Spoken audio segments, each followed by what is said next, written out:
Hello बच्चों। तो आज हम लोग एक बहुत ही इंटरेस्टिंग टॉपिक के बारे में डिस्कस करने वाले हैं। अगर से तुमको मैं बोलूं कि तुम्हारे डेली लाइफ में ये टॉपिक का बहुत ही इम्पोर्टेंस है, अगर से इसके बारे में जान जाते हो तो तुम जो डेली लाइफ में जो इंसिडेंट होती हैं उनके बारे में तुम अच्छे से समझ में आ जाएगा आखिर क्यों होता है।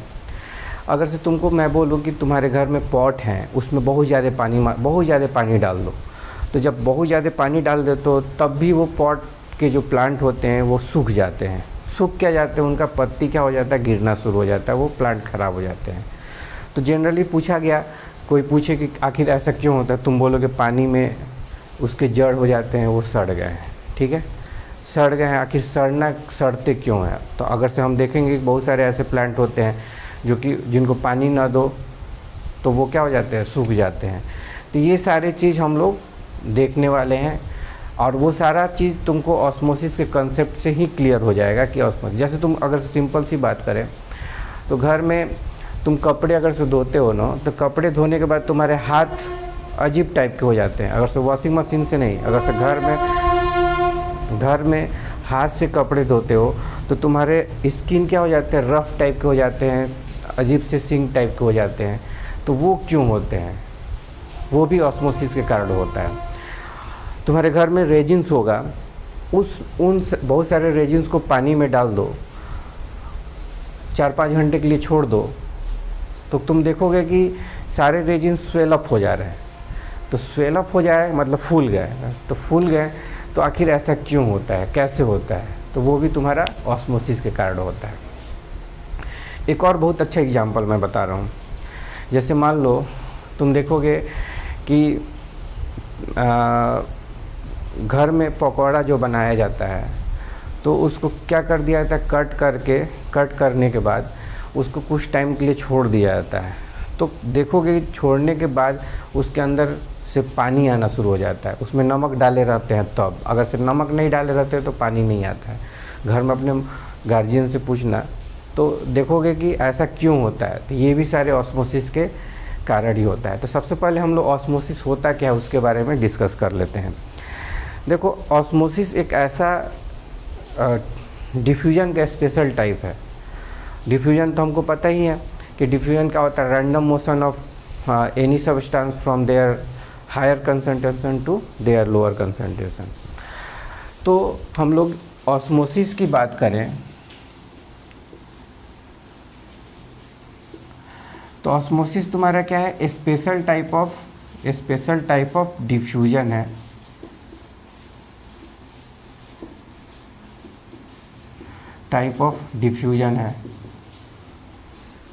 स्पेशल टाइप ऑफ डिफ्यूजन है।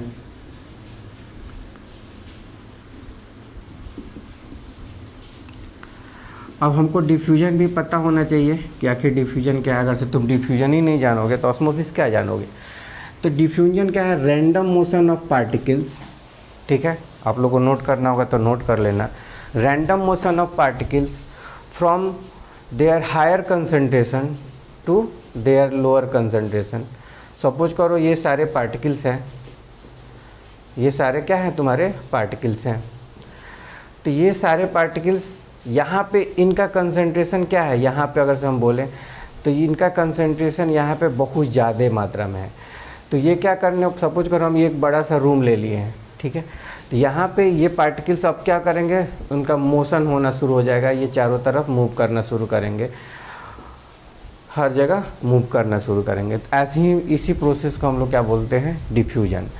ये जो डिफ्यूजन होता है, सब्सटेंस जो हमारे होते हैं तीनों सब्सटेंस में होता है, सॉलिड में भी होगा, ठीक है, बहुत कम होता है सॉलिड में। मैं बता रहा हूँ कहाँ दिखेगा तुमको, सॉलिड में, फिर लिक्विड में, और सबसे ज़्यादा किस में हो जाएगा जी, गैस में होता है। ठीक है, अब तुमसे मैं बोलूँ, जैसे देखो एक जगह रूम में स्प्रे करते हो तो पूरे रूम में वो स्प्रे का जो तुम्हारा अरोमा होता है वो फैल जाता है। तो अरोमा जब फैल जाता है तो वो प्रोसेस किसके कारण होता है, अरोमा एक जगह से दूसरे जगह जाना, वो डिफ्यूजन के प्रोसेस। मतलब पार्टिकल्स, जो अरोमा के जो पार्टिकल्स, उनका नेचर है कि अपना जहाँ पे वो ज़्यादा मात्रा में रहेंगे वहाँ से तुरंत मूव कर जाएंगे कम मात्रा में। जैसे तुम देखोगे घर अगर क्लासरूम में बैठे हो तो एक बेंच पे बहुत सारे अगर एक बेंच का कैपेसिटी तुम्हारा 10 बच्चे की है, सपोज करो, चलो 10 बच्चे की तो होती नहीं है, हम बोले एक बेंच की कैपेसिटी 4 बच्चे की है, तुम्हारे पास 3 बेंच हैं, एक बेंच पे 4 बच्चे बैठे हैं, दूसरे बेंच पे 4 बच्चे बैठे हैं, तीसरे बेंच पे 3 बच्चे बैठे हैं, तो क्या होगा, हो सकता है कि अगर से 2 बेंच जिस पे 4 बच्चे बैठे हुए हैं उनका थोड़ा हेल्थ अच्छा है, थोड़े मोटे ताजे हैं, तो उनको बैठने में दिक्कत हो रही है, तो वो क्या करेंगे, ऑटोमेटिकली 3 बच्चे जहाँ पे थोड़ा कम हेल्दी वाले बच्चे बैठे हैं वहाँ पे मूव कर जाएंगे। जाहिर सी बात है, ये डेली लाइफ में होता है। सपोज करो 3 बच्चे जो जहाँ पे बैठे वहाँ से 2 बच्चे मूव कर गए, दूसरे जगह चले गए, क्लासरूम से बाहर निकाल लिए चले गए, तो क्या होगा, इनका जो चारों बच्चे जो कंजेशन में बैठे हुए हैं वो क्या कर देंगे, मूव कर जाएंगे। तो कुछ ऐसा ही यहाँ पे भी होता है। वो सारा कंसेप्ट तुम लोग को बाद में पढ़ना है, अभी हम लोग डिस्कस नहीं करेंगे। क्यों ऐसा पार्टिकल्स अपने हायर कंसंट्रेशन से अपने लोअर कंसंट्रेशन में जाते हैं वो हम लोग बाद में डिस्कस करेंगे, ये चीज़ हम लोग को अभी पढ़ना भी नहीं है।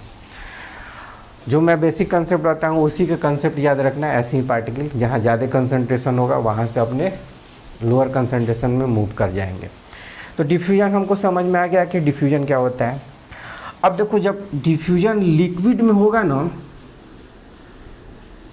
तो उसी को हम लोग क्या बोलते हैं, ऑस्मोसिस बोल देंगे। जब लिक्विड में डिफ्यूजन होगा तो उसको हम लोग क्या बोल देंगे, ऑस्मोसिस। अब देखो, हर लिक्विड में डिफ्यूजन हो गया तुमको, तो उसको हम लोग ऑस्मोसिस नहीं बोल सकते हैं, ठीक है। ऑस्मोसिस तभी बोलेंगे जब लिक्विड का डिफ्यूजन होगा और उस डिफ्यूजन में एक बैरियर होगा जिसको हम लोग क्या बोलेंगे, सेमी परमेबल मेम्ब्रेन, ठीक है। तो कहने का मतलब, अगर से लिक्विड डिफ्यूज कर रहा है through the semi permeable membrane तो उसको हम लोग क्या बोल देंगे, ऑस्मोसिस बोल देंगे। तो हम बोल सकते हैं ना कि सपोज करो तुम्हारे घर में कोई गेस्ट आ रहे हैं, तो गेस्ट जब आते हैं तो अगर से स्पेशल हैं तो उनके लिए स्पेशल आइटम्स मिलते हैं खाने के लिए, अगर से स्पेशल नहीं है तो नॉर्मल चाय बिस्किट से काम चल जाता है।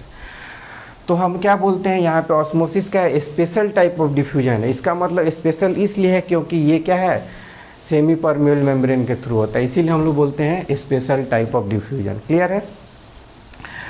अब देखो, हम लोग आज ऑस्मोसिस कैसे होता है वही चीज़ हम लोग डिस्कस करेंगे। थोड़ा सा यहाँ रिकॉल कर लो, जो सेमी परमेबल मेम्ब्रेन होते हैं, हम लोग मेम्ब्रेन के बारे में बात करें तो मेम्ब्रेन हमारे पास 4 तरह के मेम्ब्रेन हो जाएंगे, ठीक है।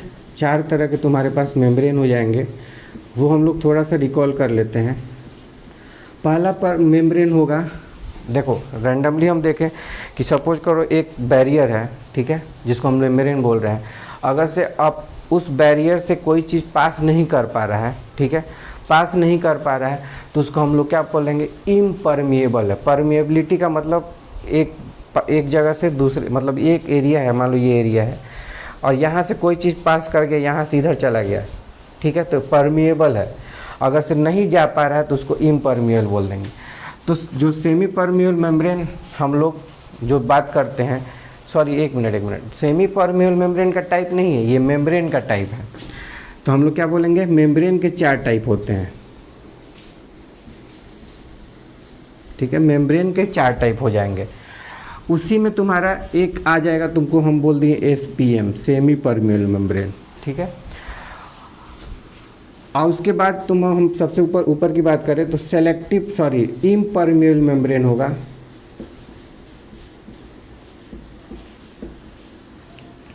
इम्परमेबल मेम्ब्रेन,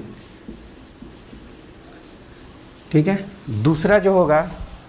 दूसरा होगा परमिएबल मेम्ब्रेन, जो किसी चीज़ को अपने से पास करा देता है। जैसे तुम छाता ले लो, तो छाता इम्परमेबल है वाटर का, उसके अंदर से वाटर नहीं मूव करने वाला है, लेकिन उसमें थोड़ा थोड़ा छेद कर दो, तो छेद कर दोगे तो क्या हो जाएगा, परमिएबल हो जाएगा। तो वैसे मेम्ब्रेन को परमिएबल मेम्ब्रेन बोलेंगे।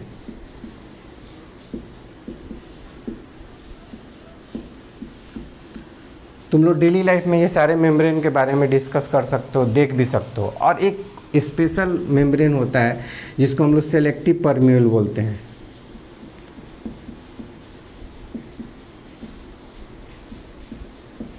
Selective permeable membrane. अब हम लोग को ये तुम लोग यहाँ पे अब सुधार लेना, ये जो सेमी परमिएबल मेम्ब्रेन का टाइप नहीं है। मेम्ब्रेन के 4 टाइप होते हैं। पहला हो जाएगा इम्परमिएबल, दूसरा परमिएबल, तीसरा सेलेक्टिव परमिएबल और चौथा सेमी परमिएबल। हमको मतलब किससे है? सेमी परमिएबल से। तो हम लोग पहले चारों चीज़ को देख ले कैसे होते हैं। देखो, इम्परमिएबल मेम्ब्रेन किसी चीज़ को अपने थ्रू पास नहीं करने देगा, परमिएबल मेम्ब्रेन पास करने देगा। और सेमी परमिएबल मेम्ब्रेन ओनली किसको पास करेगा जी? लिक्विड को पास करेगा। ओनली किसको पास करेगा? लिक्विड को पास करेगा। बस याद रखना, सॉलिड इससे पास नहीं हो सकता है, ठीक है, सॉलिड सब्सटेंस पास नहीं हो सकता है। सेलेक्टिव परमिएबल मेम्ब्रेन लिक्विड के साथ साथ कुछ सेलेक्टेड सॉल्यूट को अपने थ्रू पास करने देगा, उसको हम लोग सेलेक्टिव परमिएबल मेम्ब्रेन बोल देंगे। यहाँ पे हम लोग इसकी बात ख़त्म करो, हम लोग यहाँ पे सेमी परमिएबल मेम्ब्रेन की बात करते हैं। तो ऑस्मोसिस क्या है? स्पेशल टाइप ऑफ डिफ्यूजन है जिसमें क्या होता है? वाटर डिफ्यूज करता है। चूँकि ये डिफ्यूजन है, तो डिफ्यूजन का कंसेप्ट याद रखो कि डिफ्यूजन क्या होता है? Movement of any substance from its higher concentration to its lower concentration. बस यही कंसेप्ट याद रखना है। एक अपने हायर कंसंट्रेशन से अपने लोअर कंसंट्रेशन की तरफ मूव करेगा, उसको हम लोग क्या बोल देंगे? डिफ्यूजन बोलेंगे। तो चूँकि ऑस्मोसिस भी डिफ्यूजन का टाइप है, स्पेशल टाइप है, तो इसमें भी क्या होगा? वाटर का मूवमेंट होता है। तो वाटर भी कहाँ से कहाँ मूव करेगा? अपने हायर कंसंट्रेशन से अपने लोअर कंसंट्रेशन की तरफ मूव करेगा। उसके बीच में क्या होगा? मूवमेंट जो हो रहा है, मान लो एक पार्ट, जैसे हम एक स्ट्रक्चर में बता रहा हूँ, जैसे सपोज करो एक जार हम ले लिए, ठीक है, और इस जार में सेमी परमिएबल मेम्ब्रेन डाल दिए हैं। क्लियर है? अब देखो, सेमी परमिएबल मेम्ब्रेन डाल दिए हैं तो वाटर का मूवमेंट होगा। वाटर का क्या होगा? मूवमेंट होगा। 2 कंपार्टमेंट बन गया। एक जार में 2 कंपार्टमेंट किसके थ्रू बन गया जी? एसपीएम के थ्रू बन गया, सेमी परमिएबल के थ्रू बन गया। एक कंपार्टमेंट ये हो गया, एक कंपार्टमेंट तुम्हारा ये हो गया। कंपार्टमेंट ए और बी हम नेमिंग कर देते हैं। अब देखो, वाटर मूव करेगा किधर से किधर। तो सबसे पहले हमको जानना जरूरी है कि वाटर का कंसंट्रेशन किधर ज़्यादा है, इधर ज़्यादा है कि इधर ज़्यादा है, ठीक है।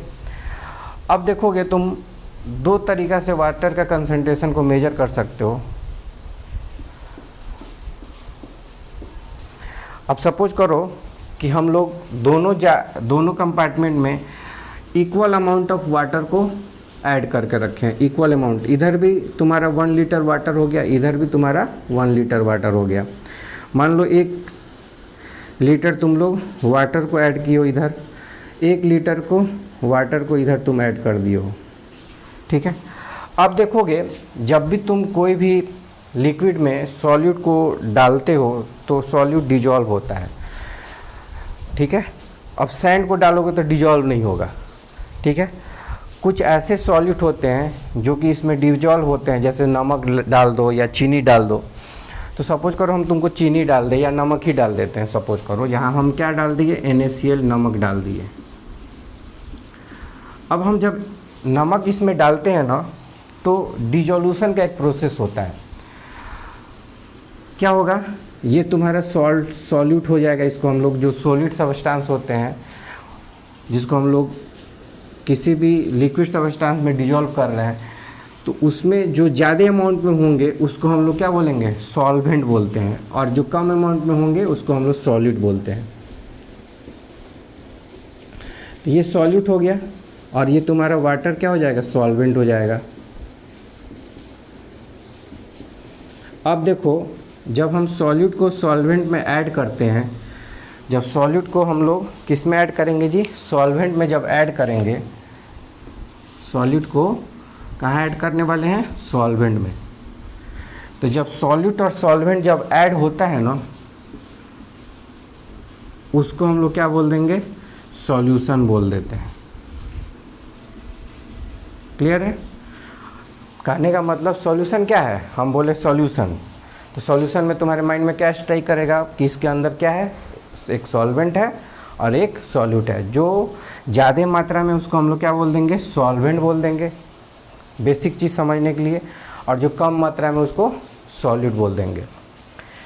अब देखो, अब तुम यहाँ से हम लोग का कंसेप्ट क्लियर होगा। अब सपोज करो, मान लो कि हम ये सॉल्यूट है, सॉल्यूट ऐड हो रहा है, क्लियर है? यहाँ सॉल्यूट जब ऐड हो रहा है और प्लस साइन से हम लोग वाटर मॉलिक्यूल की बात करते हैं। सपोज करो सारे जो प्लस साइन हैं वो वाटर मॉलिक्यूल्स हैं, और जो सॉल्यूट है वो तुम्हारा स्फेरिकल शेप का है। अब देखो, जो सॉल्यूट है, जैसे हम सॉल्यूट को अंदर डालते हैं पानी में, सॉल्वेंट में, तो सॉल्यूट डिज़ोल्व होना शुरू हो जाता है। डिज़ोल्व कैसे होगा, ये सॉल्वेंट क्या करता है, इस सॉल्यूट को डिज़ोल्व करने में मदद कर देता है। कहने का मतलब बस सिंपली समझ लो कि ये सॉल्वेंट का जो मॉलिक्यूल्स है वो सॉल्यूट के साथ कंबाइन हो जाता है। देखो, सॉल्यूट के साथ कंबाइन हो गया, देख रहे हो ना, सॉल्यूट के साथ कंबाइन हो गया।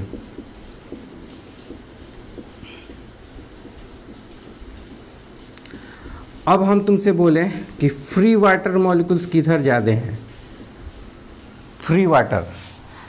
अब इधर भी तुम्हारे वाटर मॉलिक्यूल्स हैं, इधर कोई सॉल्यूट ऐड नहीं किए हैं। तुम्हारे जो पार्ट ए है उसमें कोई हम लोग सॉलिड को ऐड नहीं किए हैं, है ना, लेकिन पार्ट बी में हम लोग सॉल्यूट को ऐड कर दिए हैं, सॉल्यूट को ऐड कर दिए हैं। तो जब सॉल्यूट ऐड हो गए, जब सॉल्यूट ऐड हो गए तो कुछ सॉल्वेंट के पार्ट जो होंगे, मतलब वाटर के जो कुछ पार्ट होंगे, वो क्या हो जाएंगे, इसके साथ कंबाइंड फॉर्म में हो जाएंगे।